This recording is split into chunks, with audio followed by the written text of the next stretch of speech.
And we are live. I'm oh, look at that. Of course, my camera.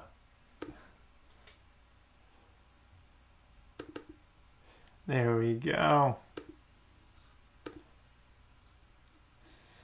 Of course, my camera is...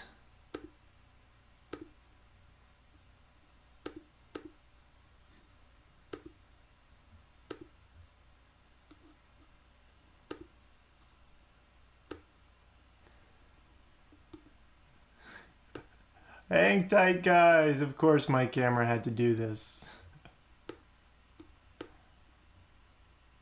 There we go.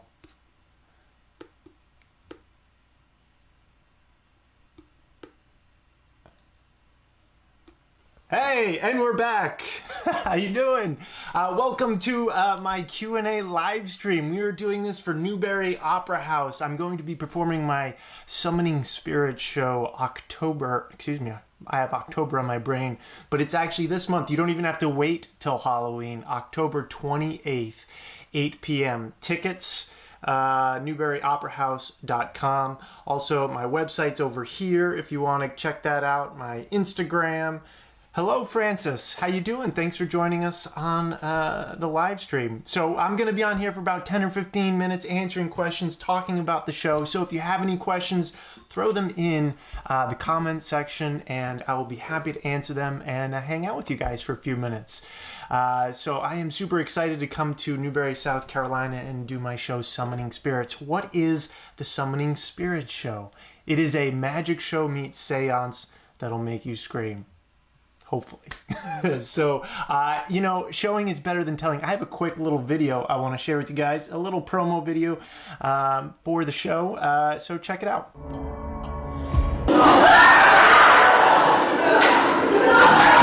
Oh, I loved it. This is my favorite. I love scary stuff, and this made my night. I just can't. I'm gonna be like thinking about it all day. It's great, phenomenal.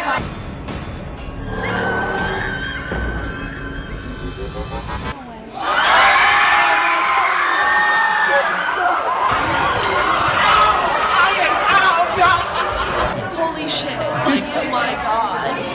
Like, I'm gonna have nightmares.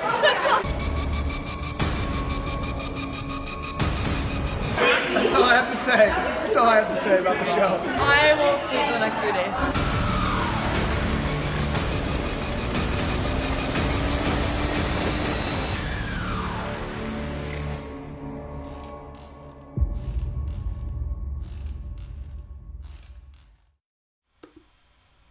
So that is a little video of a promo show. So that was a really fun video to make. That mansion that you see me moving through in some of the clips is Victoria Mansion in Portland, Maine, and they were kind enough to let me and my crew shoot there.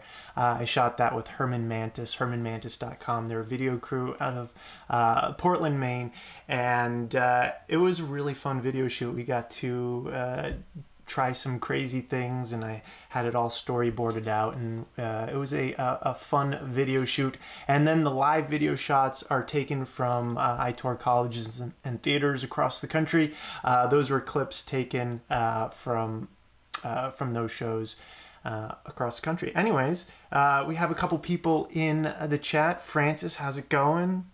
I think it's Jalen, but Jalen's talking as Newbury Opera House. Thank you so much for having me, Jalen.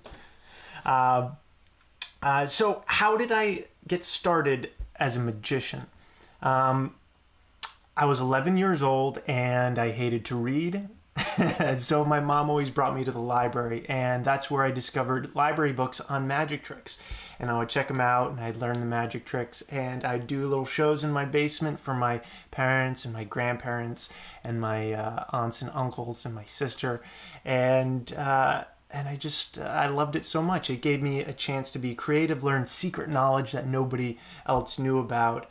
And then also I was a very shy child, so it helped me come out of my shell and gave me something to be comfortable doing for people, or trying to be comfortable doing for people.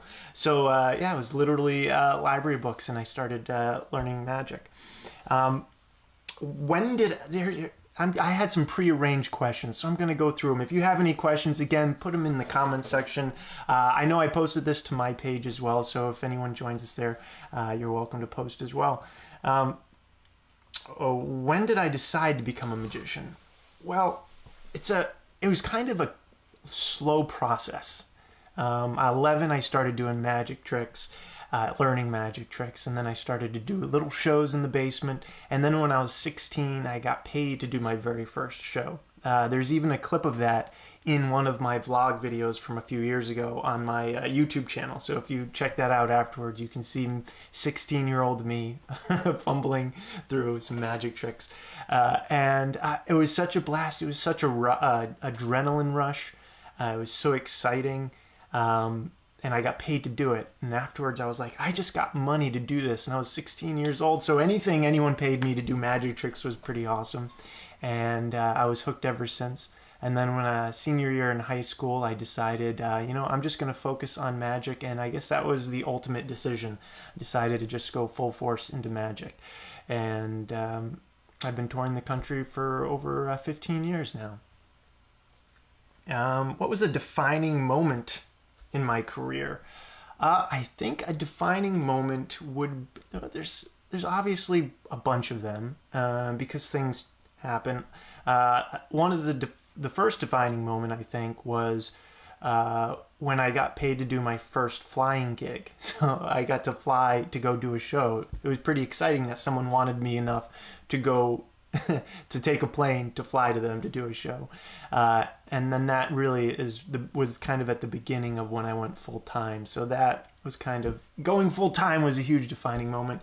And then another huge defining moment was when I created this show, Summoning Spirits, because I actually tour with 2 shows. One of them is called Magician for Non-Believers. It's a high energy, interactive, fun comedy magic show. And then the Summoning Spirit show I developed in 2006. It debuted 2016 it debuted. And it was exciting because I had 2 parallel shows, completely different from each other. One show I'm telling jokes and doing fun magic tricks, and the other show I'm really theatrical and I tell creepy ghost stories, and then I create the illusion of spirits on stage using magic effects, and hopefully it'll creep people out, and kind of like a live scary movie but live on stage. And it was kind of a creative dump. It was just so much. For years I had been thinking about making this show, and then one year I just decided, heck, I'm gonna do it. And I took about 8 months, and it was just a huge burst of creativity. And then I started touring with it in that October. Obviously it's pretty popular around the Halloween season, and so that was a huge moment because now it makes up half of my work, the Summoning Spirit show. I tour, and it kind of redefined me as a performer, as an artist, that I just don't have to do one style of magic. I can do something different. In the beginning, I kind of label it as kind of a concept album. You know how you have a new concept. Artists might do a concept album where it's maybe a departure from their normal stuff. But this has become my normal stuff, so I'm excited to be doing it for you guys on April 28th. Hey, Mrs. Jersey, I am excited too. I can't wait to see you guys in Newbury. Francis asks, why spirits? Well, there's a long history of magicians doing spirit-type magic, also debunking mediums, people who say they actually can connect with spirits. So there's a huge history of that in the magic world. And I want to make it clear, I'm not actually connecting or contacting spirits. Whatever your personal beliefs are, this is just... This is a theatrical show. I'm presenting creepy ghost stories and using magic tricks to heighten the experience during those stories. And so it's purely theatrical, whatever your personal beliefs may be. And So spirits. So there's a long history of magicians, and it kind of goes perfect.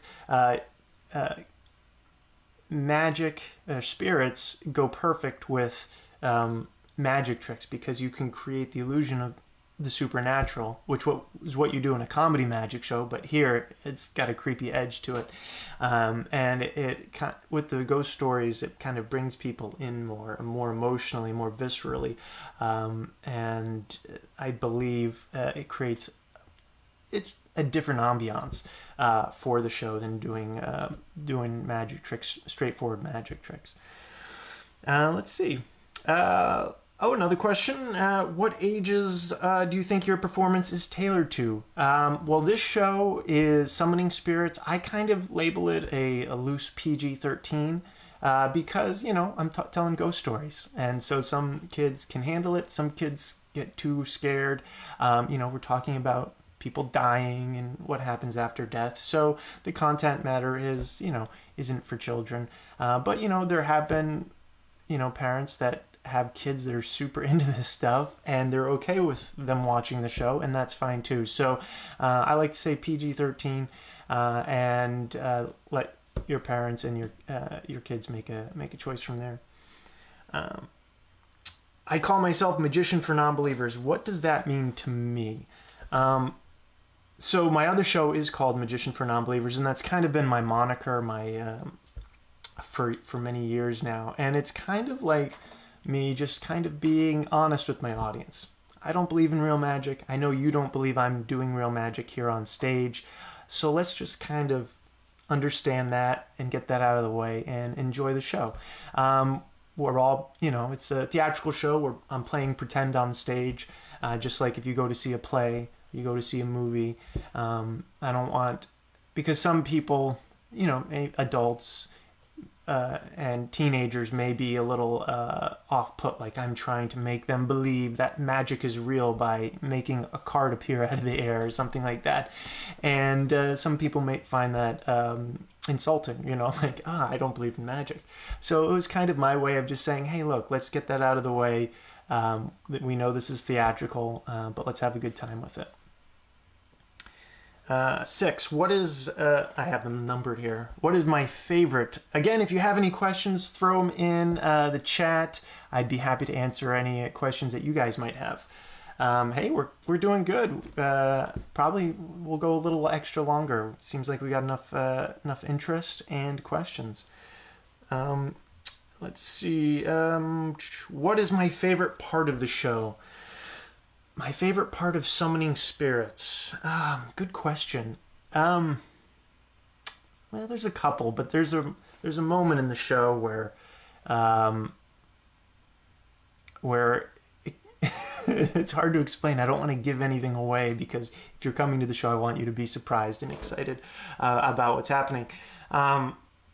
There's this moment in the show where I have 5 people and myself on stage, and we're all holding candles and the lights go down, and it's really creepy because it's the theater lit by candlelight. To me, that's kind of a special moment that doesn't happen often, especially in a magic show where things get super quiet like that with this really subtle ambiance. Jalen, hey Jalen. Jalen asks, what was my first magic trick I ever learned? Good question. It was probably some sort of card trick. I don't actually remember the exact first trick. It was probably some sort of card trick where you pick a card and somehow I find it. I'm sorry I don't have a better answer for you, but that is probably the closest I'm going to get to an answer of that one. What can we look forward to seeing when we come to the Opera House? Well, for my show, you'll see a beautiful theater at the Opera House, a wonderful staff. And for my show, you'll look forward to just kind of prepare yourself kind of for a scary movie live on stage, if you like ghost stories, if you like stories, you're going to love this. And if you like being a little scared or maybe goosebumps, you're going to be in for a treat as well. So I guess that's what you can look forward to. And, the more fun, the more willing you guys are to have fun and buy into the stories, the better time we'll have. Also about the stories, this is a cool little fact about the show, is that the stories are actually real ghost stories. They're stories that I have researched, and so these are stories that have been passed down through the years. I don't know if they actually happened, but these are what the legends say. So they're not stories I made up, they're stories that I've actually found. And I go to these places and I film at the spots where the ghost stories happened. And I actually show little clips of those videos in the show as well. So you kind of get a feel for where I'm talking about and what it looks like. Hey TJ, how's it going? TJ asks, who's my favorite magician? Good question. I grew up with looking up to a lot of magicians, and I still do. Growing up, it was Lance Burton and Jeff McBride. Those were my two biggies. And then probably right now, my favorite magician is a guy named Derek Delgadio. I went to a show of his in New York called In and of Itself, and it was a very theatrical experience as well. And it was kind of one of the best things I've ever seen. So he's a fantastic magician and thinker. Mrs. Jersey, Newbury Opera House has a ghost named Penelope. Will you be including her in your show on the 28th? Thank you, Miss Jersey. Yes, I will. Penelope will be in the show on the 28th. We will see if Penelope will connect with us that night, and that hopefully will bring a fun outcome, or a scary outcome. So yeah, Penelope, that's good to know. I'm going to have to make a note of Penelope and do a little research on Penelope. Thanks for that. Well, great. We have been going for about 20 minutes. This has been fantastic. Thank you so much, Newbury Opera House, for having me on your live stream, taking over your Facebook, and I hope to see Penelope too. And if you have any questions about tickets, newburyoperahouse.com. If you want to connect with me on social media, right over here, YouTube, Instagram, and also I'm on Facebook as well. So thank you so much for watching. I look forward to seeing everybody and Penelope on the 28th. Have a good night, morning.